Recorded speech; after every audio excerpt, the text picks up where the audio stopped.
Welcome back to the second segment of our series, Navigating NRI Taxation. In today's segment, we'll demystify the process of filing income tax returns in India for non-resident Indians. Let's dive straight into the essential aspects you need to consider.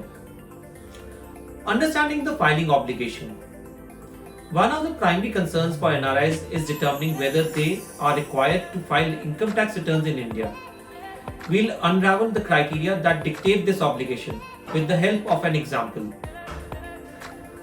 In last segment, we discussed that ordinary residents are subject to tax on their worldwide income, including income earned abroad, whereas non-ordinary residents enjoy certain exemptions and relaxations on foreign income. Let's start by listing a few incomes that are considered as income earned or income accrued in India. Number 1. Salary received in India for services provided in India. Even if you are categorized as an NRI, income from services rendered in India, regardless of where you receive the payment, will be subject to taxation in India. Number 2. Income from a house property situated in India. The income calculation aligns with resident norms. NRIs, whether renting or leaving a property vacant, can claim a 30% standard deduction, offset property taxes, and utilize interest reductions on home loans. They are also eligible for a Section 80C deduction on principal repayment, along with claiming stamp duty and registration charges under the same section. Number 3. Capital gains on transfer of assets situated in India. Capital gains from the transfer of assets in India are taxable. This includes gains from Indian shares and securities. When selling a property with long-term gains, the buyer deducts 20% TDS. However, exemptions are possible through property or capital gain bonds investment under Section 54 and Section 54 EC respectively. Number 4. Income from fixed deposits or interest on a saving bank's account. Earnings from fixed deposits and saving banks account in Indian banks are subject to taxation in India. However, interest on NRI or FCNR accounts is exempt from tax, while interest on NRO accounts is fully taxable. These above incomes are taxable for an NRI. Income which is earned outside India is not taxable in India. Thus, interest earned on an NRE account or FCNR account is tax-free, whereas interest on NRO accounts is taxable in the hands of an NRI. Now let's address the primary concern, whether NRI is required to file income tax return in India, with the help of an example. Mr. Rao resides and works in the USA. Mr. Rao logs into the income tax portal and downloads the Form 26AS, which lists down all the TDS deductions made by anyone for any income received by Mr. Rao.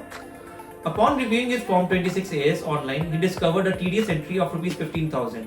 This TDS had been deducted at a rate of 10% on the interest earned on his NRO account.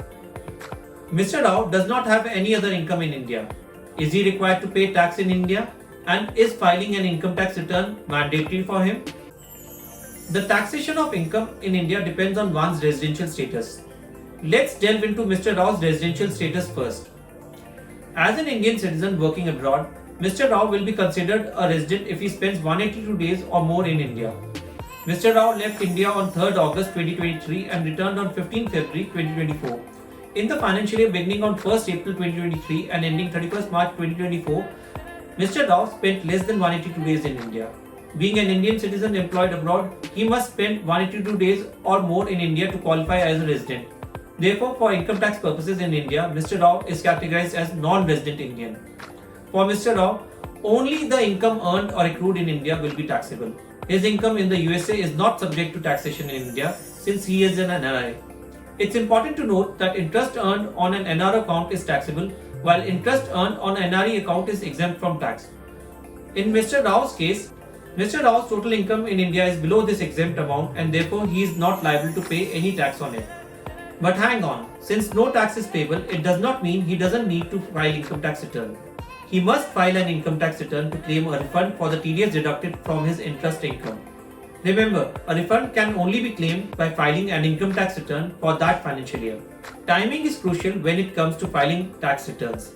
The deadline for NRIs to file income tax returns in India is 31st July, unless extended by the government. Stay with us throughout this series as we unravel the complexities of NRI taxation. In the next segment, we'll explore consideration for NRIs working abroad and earning income in foreign currencies. Remember to subscribe, like and share our channel for continued insights into navigating the NRI taxation in India. Until then, empower yourself with knowledge for a seamless financial journey.